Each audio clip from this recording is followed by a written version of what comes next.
2026년 2월 27일 22대 국회에서 차별금지법을 발의한 진보당 손솔 의원과 조국 혁신당 정춘생 의원이 차별금지법 제정을 촉구하는 기자회견을 열면서 이 법의 제정을 찬성하고 지지하는 기독교인들이 함께하여 눈길을 끌었습니다. 손솔 의원실은 차별금지법 발의 이후 개신교를 중심으로 반대가 빗발치자 개신교계 안에도 다른 목소리가 존재한다는 점을 알리기 위해 이런 기자회견을 마련했다고 합니다.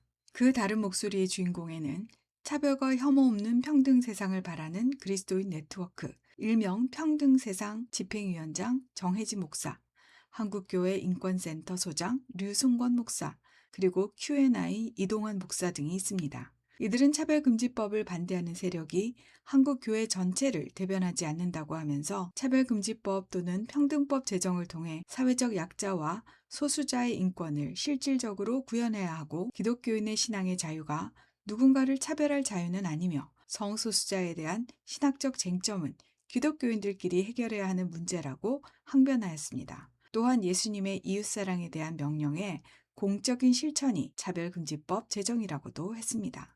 그런데 이들의 주장이 과연 성경적으로 옳은 주장일까요? 이들이 헛다리를 짚은 이유는 여러 가지가 있겠지만 가장 중요한 것은 예수님의 지상명령의 우선순위를 무시한 것에 있다는 것이 저의 생각입니다. 예수님이 주신 지상명령의 1순위는 하나님을 사랑하는 것이고 그 다음이 이웃을 사랑하는 것입니다. 이웃사랑의 전제가 하나님을 사랑하는 것이라는 것입니다. 그리고 하나님을 사랑하는 일은 하나님의 말씀을 지키고 하나님을 사랑하는 일입니다. 이 순서가 바로 세워져야 하는 것입니다.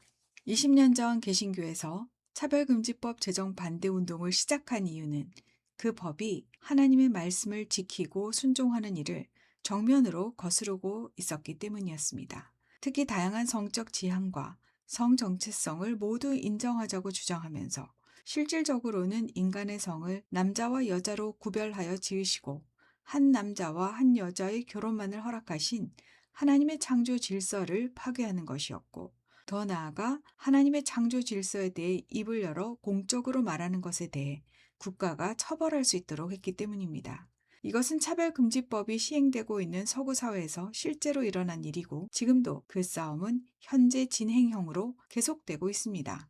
그러나 개신교인들이 신앙적인 이유로만 차별금지법을 반대하는 것은 아닙니다. 이 법이 성소수자 또는 특별한 카테고리에 있는 사람들을 특별하게 보호하려고 하면서 대부분의 평범한 국민들의 인권과 자유를 짓밟고 우리 사회를 국가 주도의 전체주의 체제로 이끌고 갈 위험성이 다분하기 때문에 모든 국민들을 위해 반대하고 있는 것입니다. 차별금지법은 삶의 모든 영역인 고용, 서비스, 재화, 용역에서 개인의 자유를 억누르고 국가가 정한 평등과 포용의 기준에 맞출 것을 요구합니다. 더 나아가 개인의 양심과 신앙, 그리고 생각의 자유를 막습니다.